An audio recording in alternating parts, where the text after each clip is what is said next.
నమస్తే, welcome to KVR news 9.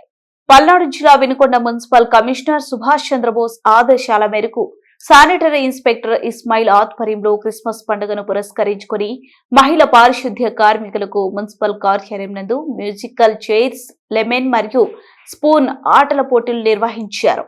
తదుపరి ఈ పోటీలో విజేతలుగా నిలిచిన వారికి చీరల బహుమతిగా ఇవ్వడం జరిగింది.